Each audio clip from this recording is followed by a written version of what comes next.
মানুষের অধিকার বললেন তারেক রহমান। ক্ষমতায় গেলে মহাপরিকল্পনা বাস্তবায়নের ঘোষণা। রাষ্ট্র পরিচালনার দায়িত্ব পেলে আগামী দিনে অবশ্যই আমরা অগ্রাধিকার ভিত্তিতে তিস্তা মহাপরিকল্পনা বাস্তবায়নের সব রকম উদ্যোগ আমরা ইনশাআল্লাহ গ্রহণ করব। আইসিটি টাওয়ারে দুদকের অভিযান মিলেছে এটুআই প্রোগ্রামে 850 কোটি টাকার দুর্নীতি প্রমাণ। জয় পলক সহ 14 জনের যোগসাজশ। এবং গণঅভ্যুত্থানের ক্রেডিট নিয়ে বিতর্ক, নীতির ব্যত্যয় ঘটিয়েছে শিবির বললেন সার্জিস। নিজেদের তুলে ধরতেই সত্য প্রকাশের দাবি সংগঠনটির। এটা তারা তাদের জায়গা থেকে যে নীতির যে জায়গাটি একসাথে থাকার একটি প্ল্যাটফর্মে সেটিকে তারা ব্যত্যয় ঘটিয়েছে। আমরা নিজেদের অবস্থানকে শক্তিশালীভাবে তুলে ধরার চেষ্টা করছি। আমন্ত্রণ সংবাদ রাতে দেখছিলেন শিরোনামগুলো, সঙ্গে আছি আমি ডানা ইসলাম। এবার যাচ্ছি বিস্তারিত সংবাদে। তিস্তা সহ অভিন্ন 54টি নদীর পানি নিয়ে ভারত বাংলাদেশের মানুষের সঙ্গে অপ্রতিবেশী সুলভ আচরণ করেই চলেছে বলে অভিযোগ করেছেন বিএনপির ভারপ্রাপ্ত চেয়ারম্যান তারেক রহমান। ক্ষমতায় গেলে তিস্তা মহাপরিকল্পনা বাস্তবায়নের প্রতিশ্রুতিও দেন তিনি। দেশের স্বার্থ রক্ষায় পররাষ্ট্রনীতিতে পরিবর্তন প্রয়োজন উল্লেখ করে তারেক রহমান বলেন, দেশে বিশৃঙ্খলা এড়াতেই নির্বাচনের রোডম্যাপ চায় বিএনপি। বিস্তারিত সাইফুল রিপনের প্রতিবেদনে। তিস্তা নদী রক্ষা আন্দোলনের 2 দিনের কর্মসূচির সমাপনী অনুষ্ঠানে প্রধান অতিথি হিসেবে ভার্চুয়ালি বক্তব্য রাখেন বিএনপির ভারপ্রাপ্ত চেয়ারম্যান তারেক রহমান। ভারতের সঙ্গে বাংলাদেশের 54টি যে অভিন্ন নদী, এই নদীর পানির ন্যায্য হিস্সা প্রাপ্তি এটা কোনো কারো করুণার বিষয় নয়। এটা আন্তর্জাতিক আইন অনুযায়ী এটি বাংলাদেশের প্রাপ্য। তিস্তা নদী রক্ষার আন্দোলন তিস্তা মহাপরিকল্পনা বাস্তবায়নকে ত্বরান্বিত করবে বলে মন্তব্য করেন তারেক রহমান। পানি বন্টন নিয়ে আমাদের প্রতিবেশী দেশ বাংলাদেশের মানুষের সাথে অপ্রতিবেশীমূলক আচরণ করেই চলেছে। জনগণের সমর্থনে আল্লাহর রহমতে রাষ্ট্র পরিচালনার দায়িত্ব পেলে আগামী দিনে অবশ্যই আমরা অগ্রাধিকার ভিত্তিতে তিস্তা মহাপরিকল্পনা বাস্তবায়নের সব রকম উদ্যোগ আমরা ইনশাআল্লাহ গ্রহণ করব। দেশের স্বার্থ না দেখে পলাতক স্বৈরাচার একতরফাভাবে ভারতকে সুবিধা দিয়ে গেছে দাবি করে তিনি বলেন, দেশটির সঙ্গে করা অসম সব চুক্তি পুনর্বিবেচনা করতে হবে। পলাতক স্বৈরাচারকে আশ্রয় দেওয়া ছাড়া ভারত কি বাংলাদেশকে আর কিছু দিয়েছে? কিচ্ছু দেয় নাই। জোর করে অবৈধভাবে ক্ষমতা দখল করে রাখতে গিয়ে নিজেকে সে তাদের সেবা দাসীতে পরিণত করেছিল। দেশের পররাষ্ট্রনীতি নিয়েও নতুন করে ভাবতে হবে বলে মনে করেন তারেক রহমান। বর্তমান বিশ্বে স্থায়ী শত্রু স্থায়ী মিত্র বলে কিছু নেই, বরং একটা দেশের সঙ্গে অপর দেশের সম্পর্ক হবে পারস্পরিক স্বার্থ রক্ষা, ন্যায্যতা এবং প্রয়োজনের ভিত্তিতে। স্বৈরাচার পালিয়ে যাওয়ায় ভোটের মাধ্যমে জনগণের সরকার প্রতিষ্ঠার সুযোগ তৈরি হয়েছে বলেও জানান বিএনপির ভারপ্রাপ্ত চেয়ারম্যান। গণতন্ত্রের পক্ষের শক্তি কিংবা সরকারের কোনো হঠকারী সিদ্ধান্তের কারণে যাতে এই খুনি পলাতক স্বৈরাচার আর তার দোসররা পুনর্বাসনের সুযোগ না পায়, সে ব্যাপারে আমাদের সকলকে সতর্ক থাকতে হবে। সে ব্যাপারে আমাদের সকলকে ঐক্যবদ্ধ থাকতে হবে অতীতের মতন।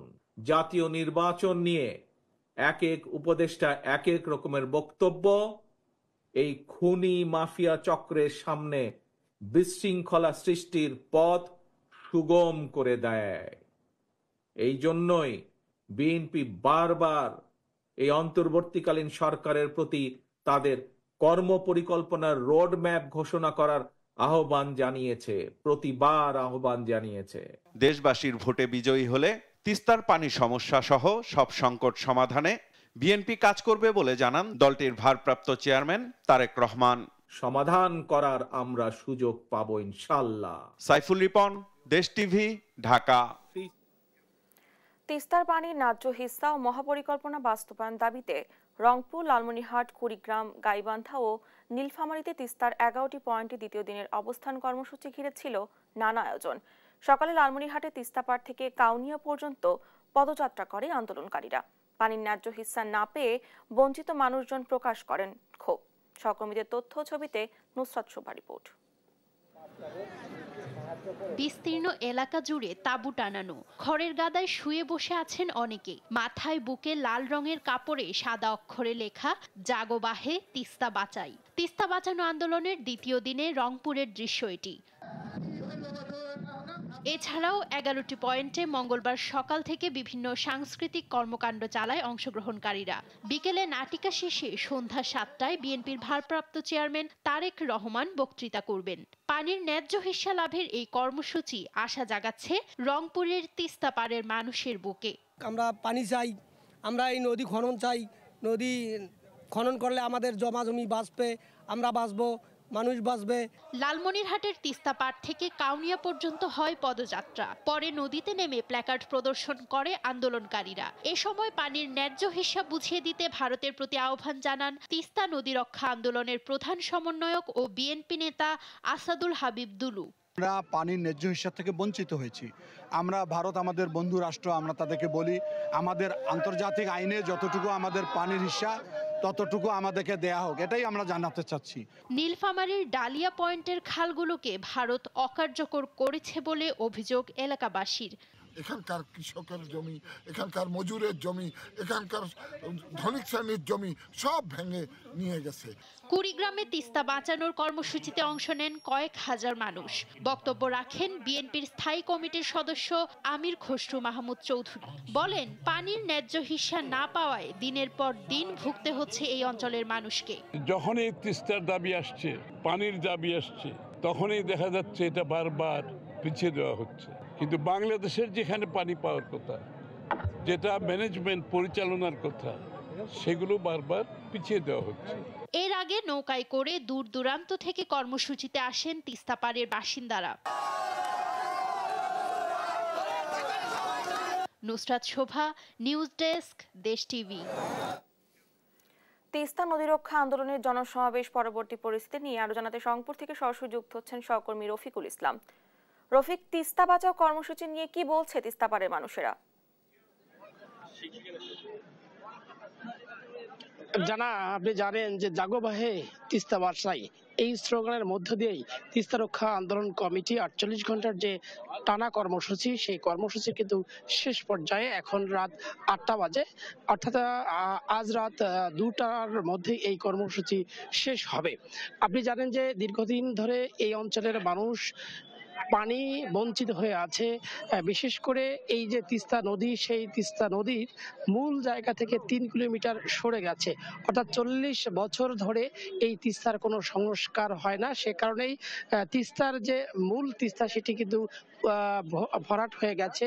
এ কারণেই বন্যায় অল্প পানিতেই কিন্তু উপচে যায় এবং খরায় মরুভূমি হয়, অর্থাৎ পানি না থাকার কারণে কিন্তু এই অঞ্চল অনেকটা মরুভূমি আছে। এই যে মরুভূমি থেকে হাত থেকে রক্ষা করবার জন্য দীর্ঘদিনের যে আন্দোলন, সেই আন্দোলনের অংশ হিসেবে 48 ঘন্টার যে কর্মসূচি সেটি চলছে। আপনি জানেন যে এই আন্দোলনকে ঘিরেই গতকাল বিকেলে বিএনপির যে মহাসচিব মির্জা ফখরুল ইসলাম আলমগীর তিনি উদ্বোধন করেছিলেন এবং আজ বিকেল 5টায় বিএনপির ভারপ্রাপ্ত চেয়ারম্যান তারেক রহমান তিনি এই আন্দোলনের সঙ্গে সংগতি প্রকাশ করে বক্তৃতা করছিলেন। এই যে আন্দোলন, এই আন্দোলনকে ঘিরে কিন্তু এখানকার মানুষ পদযাত্রা করেছে।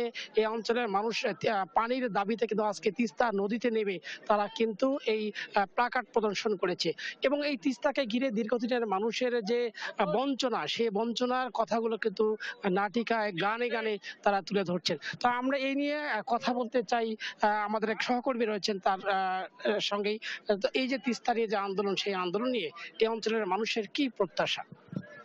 ধন্যবাদ আপনাকে। আসলে এই দুদিনের যে আন্দোলন হলো 48 ঘন্টা, এই এলাকার মানুষের কিন্তু প্রত্যাশা, তারা চান তিস্তা মহাপরিকল্পনা বাস্তবায়ন।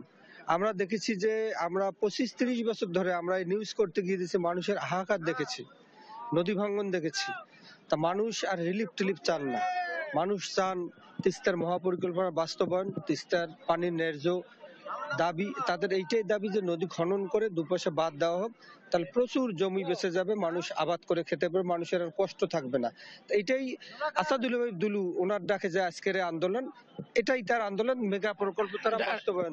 রানা, আমরা শুনছিলাম এখানকার মানুষের কথা। এই অঞ্চলের মানুষের একটাই দাবি তিস্তা মহাপরিকল্পনা বাস্তবায়ন, তিস্তার ন্যায্য হিস্সা। যদি তিস্তার ন্যায্য হিস্সা না দেওয়া হয় নতুন করে আন্দোলন করবে, এমনটাই তারা বলছিলেন। জানা, ধন্যবাদ আপনাকে। রংপুর থেকে যুক্ত ছিলেন আমাদের সহকর্মী।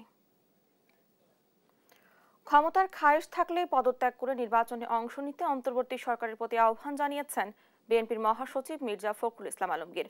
বুধবার যশোর টাউন হল ময়দানে জেলা বিএনপির সমাবেশে তিনি একথা বলেন।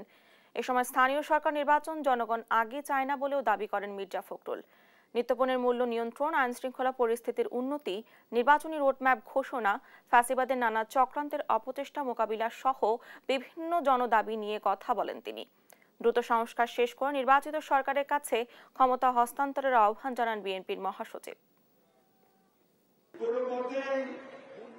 জাতীয় নির্বাচনের আগে স্থানীয় সরকার নির্বাচন করা যাবে না। আজকে এই সভা প্রকাশ করে দিতে চাই, এই দেশের মানুষ তা মেনে নেবে না, কখনোই মেনে নেবে না। সুতরাং অন্তর্বর্তীকালীন সরকারের প্রধান বলতে চাই, উপদেষ্টা বলতে চাই, আপনাদের যদি কোনো খায়েশ থাকে, যারা সরকারে থাকতে চান, ক্ষমতায় থাকতে চান, দয়া করে পদত্যাগ করে যে দল করতেছেন সে দল করেন, নির্বাচন করেন, জনগণের সামনে আসেন। তথ্য প্রযুক্তি মন্ত্রণালয়ের আওতাধীন ডিজিটাল সেবা প্ল্যাটফর্ম এটুআই প্রোগ্রামে প্রায় 850 কোটি টাকার দুর্নীতির প্রমাণ পেয়েছে দুদক। মঙ্গলবার আগারগাঁও আইসিটি টাওয়ারে দুদকের অভিযানে উঠে আসে এই চিত্র। এদিকে 13 কোটি টাকার অবৈধ সম্পদ অর্জন ও 217 কোটি টাকার সন্দেহজনক লেনদেনের অভিযোগে যশোর 4 আসনের সাবেক এমপি রণজিতের বিরুদ্ধে 4টি মামলা করেছে দুদক। বিস্তারিত ফজলে আদিত্যর প্রতিবেদনে। তথ্য ও যোগাযোগ প্রযুক্তি বিভাগের প্রকল্প এসপায়ার টু ইনোভেট এটুআই এর উদ্দেশ্য ছিল নাগরিক কেন্দ্রিক উদ্ভাবন ও জবাবদিহিতার মধ্যে দেশের এসডিজি অর্জনকে দ্রুততর করা, কিন্তু হয়েছে তার উল্টো। প্রকল্পটির মেয়াদ ছিল 2020 সালের জানুয়ারি থেকে 2025 সালের ডিসেম্বর পর্যন্ত। প্রথমে এর আর্থিক ব্যয় ধরা হয় 485 কোটি 45 লাখ টাকা। বর্তমানে তা বেড়ে দাঁড়ায় 855 কোটি 48 লাখ টাকা। অভিযোগ রয়েছে পতিত সরকার আমলে আইসিটি উপদেষ্টা জয় ও সাবেক তথ্য প্রযুক্তি প্রতিমন্ত্রী পলক সহ প্রকল্প সংশ্লিষ্ট 14 কর্মকর্তার যোগসাজশে রাষ্ট্রের শত শত কোটি টাকা আত্মসাৎ হয়েছে। এমন অভিযোগে মঙ্গলবার সকালে আইসিটি ভবনের 13 তলায় এটুআই প্রকল্পের অফিসে অভিযান চালায় দুর্নীতি দমন কমিশন। এই সময় এটুআই প্রকল্পের 855 কোটি টাকার দুর্নীতির অনিয়মের প্রমাণ পেয়েছে দুদক। একপে নামক একটা প্ল্যাটফর্ম আছে, সেই প্ল্যাটফর্মে একটু লিগ্যাল ইস্যু নিয়ে এখানে বাংলাদেশ ব্যাংকের অনুমোদনের একটা ব্যাপার আছে, সেই অনুমোদনটা এখন পর্যন্ত আমরা পাইনি। এই প্রকল্পের বর্তমান প্রধান কর্মকর্তা অভিযোগের সত্যতা নিশ্চিত করে বলেন, চলমান প্রকল্পে বেশ কিছু অপ্রয়োজনীয় খাত ছিল যা এরই মধ্যে বন্ধ করা হয়েছে। এইচডি মিডিয়ার নামে কিছু কাজ করা হয়েছে যেটা পতিত সরকারকে সাপোর্ট করেছে। এই ধরনের কার্যক্রমগুলো যেটা সরাসরি পলিটিক্যালি করা হয়েছিল, যেগুলোর সাথে প্রকৃত ডিজিটাইজেশন কম জড়িত, এই বিষয়গুলো আমরা ডে ওয়ানেই সেপ্টেম্বরের শুরুতেই আমরা এগুলো বন্ধ করেছি। এই দিন দুদকের প্রধান কার্যালয়ে সংস্থাটির মহাপরিচালক আক্তার হোসেন জানান, 13 কোটি টাকার অবৈধ সম্পদ অর্জন ও 217 কোটি টাকার সন্দেহজনক লেনদেনের অভিযোগে যশোর 4 আসনের সাবেক এমপি রঞ্জিত কুমারের বিরুদ্ধে পৃথক 4টি মামলা করা হয়েছে। 12 লক্ষ টাকারও বেশি জ্ঞাত আয় বহির্ভূত সম্পদ অর্জনপূর্বক ভোগ দখলে রাখা এবং তার নামেও 25টি ব্যাংক হিসাবের মাধ্যমে মোট 39 কোটি টাকারও বেশি সন্দেহজনক লেনদেন করে উক্ত টাকা জ্ঞাত সারে হস্তান্তর, স্থানান্তর, রূপান্তর করার অপরাধ প্রাথমিক অনুসন্ধানকালে প্রমাণিত হয়েছে। রঞ্জিত কুমার রায় ও তার পরিবারের সদস্যদের যোগসাজশে ক্ষমতার অপব্যবহার করে এসব সম্পদ ভোগ দখল ও অর্থ আত্মসাৎ করেছে বলে জানানো হয় সংবাদ সম্মেলনে। ফজলে আদিত্য, দেশ টিভি, ঢাকা।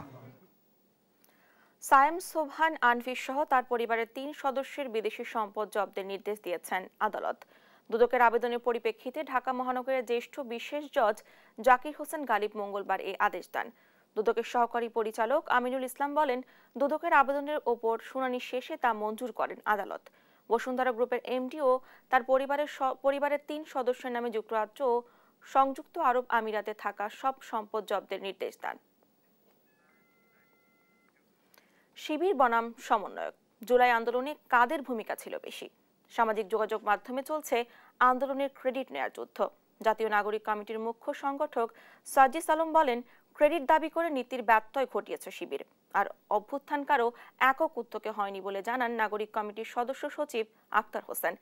এদিকে নিজেদের অবস্থান শক্তিশালীভাবে তুলে ধরতেই সত্য তুলে ধরার দাবি ঢাকা বিশ্ববিদ্যালয়ের শিবিরের সেক্রেটারি মহিউদ্দিন খানের।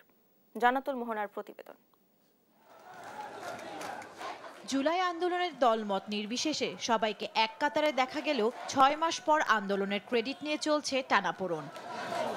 আন্দোলন কর্মসূচি কারা লিখে দিয়েছে, সমন্বয়করা কার আশ্রয়ে ছিল, ডক্টর মোহাম্মদ ইউনূসের সঙ্গে কার মাধ্যমে যোগাযোগ হয়েছিল, এমন নানা বিষয়ে ছাত্র শিবির নাকি বৈষম্য বিরোধী ছাত্র আন্দোলনের নেতাদের মধ্যে চলছে লড়াই। এ নিয়ে তোলপাড় চলছে সামাজিক যোগাযোগ মাধ্যমেও। জাতীয় নাগরিক কমিটির মুখ্য সংগঠক সাজ্জিদ আলম বলেন, ক্রেডিট দাবি করে নীতির ব্যত্যয় ঘটিয়েছে শিবির। এ নিয়ে লড়াইয়ে অভ্যুত্থানের স্পিরিট নিঃশেষ হবে। যখন এরকম একটা রাজনৈতিক বা পলিটিক্যাল একটা আহ্বায়ক স্ট্রাকচার হবে, এখানে কিন্তু স্বাভাবিকভাবেই একটা পলিটিক্যাল নেগোসিয়েশন হবে। তো এই নেগোসিয়েশনের জায়গায় আবার এমন কিছু হয়েছে যেটা ইন্টারনাল ফোরামে থাকার কথা ছিল, কয়েকজনের মাধ্যমে সেটা সোশ্যাল মিডিয়ায় এসেছে, যেটাকে আমরা কখনোই মনে করি না যেটা হওয়া উচিত ছিল। এটা তারা তাদের জায়গা থেকে যে নীতির যে জায়গাটি একসাথে থাকার একটি প্ল্যাটফর্মে, সেটিকে তারা ব্যত্যয় ঘটিয়েছে। এই ক্রেডিট দাবির যদি খেলায় আমরা সামনের দিকে মেতে যাই, তাহলে এই অভ্যুত্থানের যে স্পিরিট, সেই লক্ষ্য থেকে আমরা সরে যাব। আসিফ মাহমুদই প্রথম ডক্টর মোহাম্মদ ইউনূসের সঙ্গে যোগাযোগ করেন বলে দাবি করেন তিনি। আসিফ মাহমুদ ওই জায়গাটিতে প্রথম যোগাযোগ করছিল, এবং শুধু ওই জায়গায় নয়, আমাদের ধরেন ইউএনের অফিস থেকে শুরু করে অন্যান্য বিভিন্ন জায়গায় আমি গিয়েছিলাম, নাহিদ গিয়েছিল, হাসনাত গিয়েছিল, উমামা ফাতেমা গিয়েছিল। আর কোনো পক্ষের একক উদ্যোগে আন্দোলন সফল হয়নি বলে জানান নাগরিক কমিটির সদস্য সচিব আক্তার হোসেন। এটা সকলের সম্মিলিত একটা উদ্যোগের জায়গা। সেই সম্মিলিত উদ্যোগকে আমরা এককভাবে কারো শুধুমাত্র একার উদ্যোগ হিসেবে আমরা এটাকে বিবেচনা করতে চাই না। গণ অভ্যুত্থানের 6 মাস পর কেন ক্রেডিট নিয়ে বিতর্ক উঠছে, এমন প্রশ্নের জবাবে ঢাকা বিশ্ববিদ্যালয় শিবিরের সেক্রেটারি মহিউদ্দিন খান বলেন, নিজেদের অবস্থান শক্তিশালীভাবে জানান দিতেই সত্য তুলে ধরছেন তারা। এটা ক্রেডিট ভাগাভাগির কোনো বিষয় নয়, বরং যার যে স্টেক ছিল সেই স্টেকটা ক্লেম করার একটা বিষয়। আমরা নিজেদের অবস্থানকে শক্তিশালীভাবে তুলে ধরার চেষ্টা করছি। তবে সবার অংশগ্রহণ না থাকলে ফ্যাসিস্ট পরাজিত করা কারো একার পক্ষে সম্ভব ছিল না বলেই জানান তারা। জান্নাতুল মোহনা, দেশ টিভি, ঢাকা। আওয়ামী সরকারের আমলে গ্রেফতার জামায়াত নেতা এটিএম আজহারুল ইসলামকে কবে মুক্তি দেওয়া হবে তার সুস্পষ্ট বার্তা না দিলে আন্দোলনের হুঁশিয়ারি দিয়েছেন জামায়াত ইসলামের আমির ডক্টর শফিকুর রহমান। সেই সঙ্গে জামায়াতের নিবন্ধন ও দাড়িপাল্লা প্রতীক ফিরিয়ে দেওয়ারও দাবি জানান তিনি। বিকেলে নয়াপল্টনে বিক্ষোভ সমাবেশে এসব কথা বলেন জামায়াত আমির। নিয়াজ মোর্শেদের প্রতিবেদন। মঙ্গলবার বিকেলে নয়াপল্টন মোড়ে জামায়াত ইসলামীর নেতা এটিএম আজহারুল ইসলামের মুক্তি ও জামায়াতের প্রতীক ফেরত দেওয়ার দাবিতে বিক্ষোভ সমাবেশ অনুষ্ঠিত হয়। সমাবেশ শুরুর আগেই নেতাকর্মীদের অংশগ্রহণে নাইটিঙ্গেল মোড় থেকে পল্টন মোড় পর্যন্ত কানায় কানায় ভরে ওঠে। সমাবেশে উপস্থিত হয়ে বক্তারা জামায়াত নেতা এটিএম আজহারুল ইসলামের নিঃশর্ত মুক্তি দাবি করেন। এ সময় অন্তর্বর্তী সরকার 6 মাস পেরিয়ে গেল কেন মুক্তি দিল না সেই প্রশ্ন তুলে জামায়াত ইসলামের নিবন্ধন ও দাড়িপাল্লার প্রতীক ফিরিয়ে দেওয়ারও আহ্বান জানান তারা। আমরা আজকে জিজ্ঞাসা করতে চাই, কোন কারণে বাংলাদেশের জীবিতদের মধ্যে সবচেয়ে নিপীড়িত মজলুম জননেতা এটিএম আজহারুল ইসলামকে মুক্ত দেওয়া হলো না? আমরা মাননীয় আমির জামাতের নির্দেশ চাইব, আমরা মিছিল করব, বিক্ষোভ করব, ঢাকাকে অচল করে দেব। প্রধান অতিথির বক্তব্যে জামায়াতের আমির ডক্টর শফিকুর রহমান এটিএম আজহারুল ইসলামকে মুক্তি না দেওয়া নিয়ে প্রশ্ন তোলেন। এ সময় মুক্তি না দেওয়া পর্যন্ত আন্দোলন চালিয়ে যাওয়ারও হুঁশিয়ারি দেন তিনি। আজহারুল ইসলাম সাহেব কবে মুক্তি হবেন সুস্পষ্টভাবে জানতে চাই সরকারের কাছে। তার মুক্তি না হওয়া পর্যন্ত এই সমাবেশ প্রথম নয়, শেষ নয়, সমাবেশ, বিক্ষোভ, আন্দোলন অব্যাহত থাকবে। এছাড়া তিনি জামায়াতকে চোখ না রাঙাতে সতর্ক করে দিয়ে জামায়াতের নিবন্ধন ও দাড়িপাল্লার প্রতীকও ফিরিয়ে দেওয়ার দাবি জানান। ফ্যাসিবাদের ভাষায় কথা না বলে রাজনৈতিক ভাষায় কথা বলারও আহ্বান জানান ডক্টর শফিকুর রহমান। ফ্যাসিবাদের ভাষায় কেউ কথা বলবেন না, কথা বলবেন রাজনীতিবিদের ভাষায়। সমালোচনা করবেন, চুমু দেব, কিন্তু চোখ রাঙাবেন না মেহেরবানি করে। এই সংগঠন কারো চোখ রাঙানোর পরোয়া করে না। সমাবেশ শেষে নেতাকর্মীদের নিয়ে বিক্ষোভ মিছিল বের করা হয়। মিছিলটি নয়াপল্টন থেকে শুরু হয়ে প্রেস ক্লাব হয়ে শাহবাগ মোড়ে গিয়ে শেষ হয়। নিয়াজ মোর্শেদ, দেশ টিভি, ঢাকা। খুলনা প্রকৌশল ও প্রযুক্তি বিশ্ববিদ্যালয় কুয়েটে ছাত্রদের দুই গ্রুপের মধ্যে ধাওয়া পাল্টা ধাওয়া ও সংঘর্ষের ঘটনা ঘটেছে। মঙ্গলবার দুপুরে কুয়েট ক্যাম্পাসে এই ঘটনা ঘটে। সংঘর্ষে অন্তত অর্ধশতাধিক শিক্ষার্থী আহত হয়েছে। পরে সেনাবাহিনী, র্যাব সহ আইনশৃঙ্খলা বাহিনীর সদস্যরা পরিস্থিতি নিয়ন্ত্রণে আনে। প্রত্যক্ষদর্শীরা জানায়, মঙ্গলবার সকাল থেকে কুয়েট ক্যাম্পাসে আধিপত্য নিয়ে মুখোমুখি হয় দুটি সংগঠন। এক পর্যায়ে দুই গ্রুপের মধ্যে ধাওয়া পাল্টা ধাওয়া ও সংঘর্ষ হয়। বর্তমানে ক্যাম্পাসের চরম উত্তেজনা বিরাজ করছে। অপ্রীতিকর ঘটনা এড়াতে বিজিবি মোতায়েন করা হয়েছে। কুয়েটের ছাত্রদের দুই গ্রুপের সংঘর্ষ নিয়ে আরো জানাতে সরাসরি যুক্ত হচ্ছেন সহকর্মী নূর ইসলাম রকি। রকি, কি নিয়ে সংঘর্ষ বাধে ছাত্রদের সঙ্গে? বর্তমানে ক্যাম্পাসের পরিস্থিতি কেমন দেখতে পাচ্ছেন? খুলনা প্রকৌশল ও প্রযুক্তি বিশ্ববিদ্যালয় কিন্তু বর্তমানে সেনাবাহিনী, এপিবিএন, বিজেপি, পুলিশ সহ কিন্তু বিভিন্ন স্তরে আসলে নিরাপত্তা দিচ্ছে প্রশাসন। আজ দুপুরের পর থেকে কিন্তু ছাত্রদের দুটি সংগঠনের আধিপত্য বিস্তারকে কেন্দ্র করে ধাওয়া পাল্টা ধাওয়া এবং কয়েক দফা সংঘর্ষ হয়েছে। এবং আমরা সর্বশেষ যে সংবাদ পেয়েছি যে কুয়েটের যে উপাচার্য আছেন উনি সহ কিন্তু প্রায় ৬০ জনের মতো শিক্ষার্থী আহত হয়েছে এবং এদের ভিতর থেকে ১০ জনকে খুলনা মেডিকেল কলেজ হাসপাতালে চিকিৎসা নেওয়া হয়েছে। এবং কিছু সময় আগে আমাদের কাছে যে তথ্য এসেছে যে কুয়েটের একটি গ্রুপ বা শিক্ষার্থীদের একটি গ্রুপ তারা কিন্তু ৮:৩০টার সময় খুলনা কুয়েট মেডিকেল যে ইউনিট আছে সেখানে কিন্তু একটি সংবাদ সম্মেলনের আয়োজন করেছে। পাশাপাশি বৈষম্য বিরোধী ছাত্র আন্দোলনের খুলনা মহানগর এবং জেলার যে শিক্ষার্থীরা আছে তারাও কিন্তু নগরীর শিববাড়ি মোড়ে একটি কর্মসূচি দিয়েছে। মূলত কিন্তু আধিপত্য বিস্তারকে কেন্দ্র করে দুটি পক্ষের ভিতর কিন্তু সংঘর্ষ আসলে শুরু হয়েছে, এমনটি কিন্তু আমরা জেনেছি। এবং এই সংঘর্ষটি কিন্তু আসলে খুবই ভয়ানক রূপে পরিণত হয়েছে যখন দুপুরের পর থেকে বিকেল পর্যন্ত কিন্তু কয়েক দফা ইট, পাটকেল, দেশীয় অস্ত্র সহ কিন্তু আসলে সংঘর্ষ হয়েছে এবং শত শত শিক্ষার্থী কিন্তু আসলে এই সংঘর্ষে জড়িত হয়ে পড়েছিল এবং তারা কিন্তু মারাত্মকভাবে আহত হয়েছিল। তো সর্বশেষ কিন্তু প্রশাসনের হস্তক্ষেপে কিন্তু সংঘর্ষ নিয়ন্ত্রণে আনা হয়েছে এবং এখন কুয়েটের অবস্থা কিন্তু কিছুটা নিয়ন্ত্রণে আছে এবং স্থবিরতা কাটিয়ে তুলেছে বলে প্রশাসন কিন্তু আমাদেরকে জানিয়েছে। তো খুলনা থেকে এটা ছিল আমার কাছে সর্বশেষ সংবাদ। রাগী, ধন্যবাদ আপনাকে।